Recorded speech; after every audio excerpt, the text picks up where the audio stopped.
The NFL, America's favorite Sunday obsession. Every week, millions of people plan their lives around it. Tailgates, fantasy football, trash talk. And for a few glorious hours, nothing else matters. But how did this league actually start? How did it go from a bunch of dusty Midwestern teams playing in front of a few hundred people to billion-dollar franchises that practically print money? And along the way, what scandals nearly tore it apart? Why does it struggle to win fans overseas? And why does Roger Goodell get booed like he stole everyone's lunch money? Let's rewind. This is the full story of the NFL.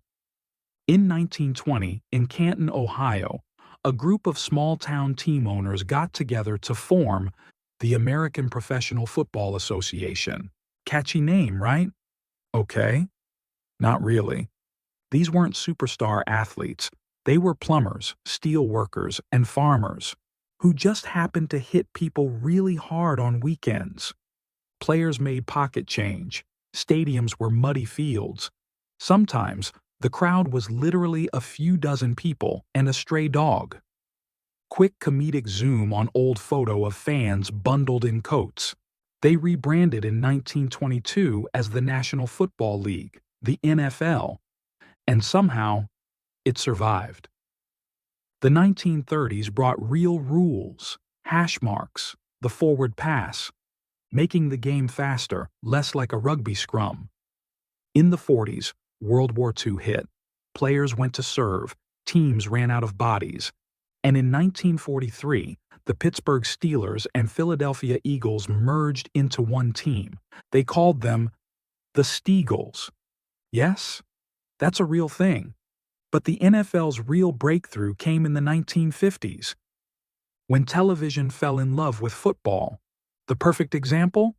The 1958 NFL Championship game, Colts versus Giants. It went to sudden death overtime. Millions watched. America was hooked. It wasn't just a game.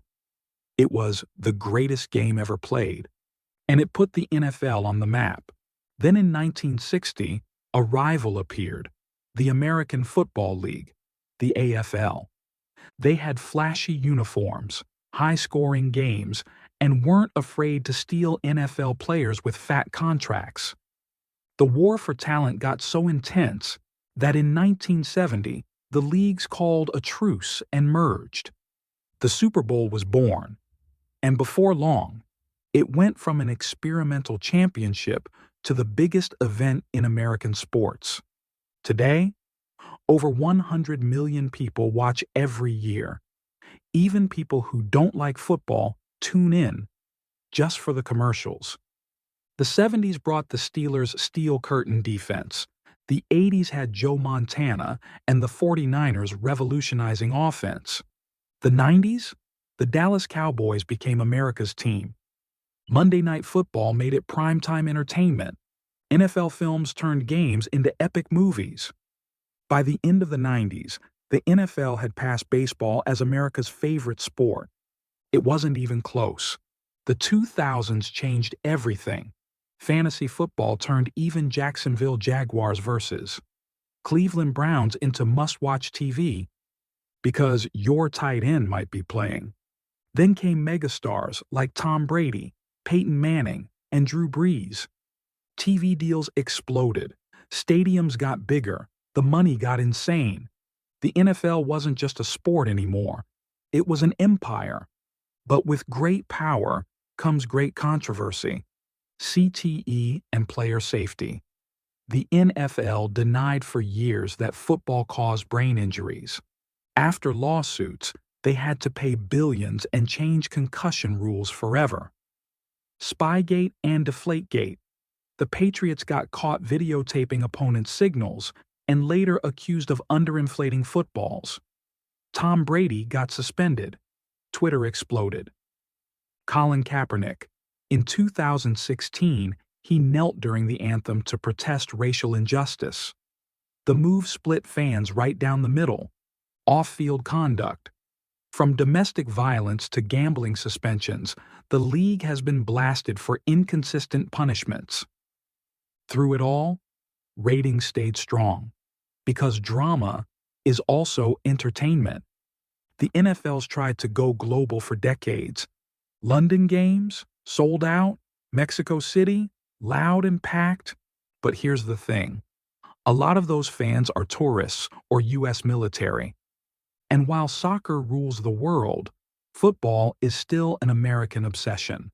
Plus, sending teams across the ocean wrecks schedules and players hate the travel.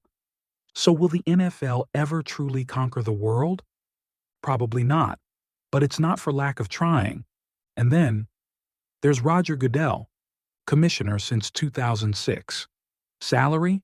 Over $60 million a year. Every draft night, he walks on stage. And fans boo like it's a rock concert. Why? Because many see him as the face of everything wrong with the NFL. Sky-high ticket prices, expensive streaming, Thursday night games nobody likes, and discipline that seems completely random. But here's the twist. The owners love him. Why? Because under Goodell, NFL revenue has skyrocketed past $20 billion a year. So yeah, he's not here to make friends. He's here to make money. The NFL's rise is the ultimate underdog story. A bunch of ragtag teams becoming a multi-billion-dollar cultural powerhouse. It's a mix of incredible athletes, ruthless business moves, and just the right amount of controversy to keep people talking. Love it or hate it, the NFL is the dominant sport in America, and it's not slowing down anytime soon. All right, your turn. Should the NFL keep pushing to go global, or keep it here in the US where it belongs? Drop a comment, smash that like button, and subscribe for more sports deep dives. This was the NFL story, and we've only scratched the surface.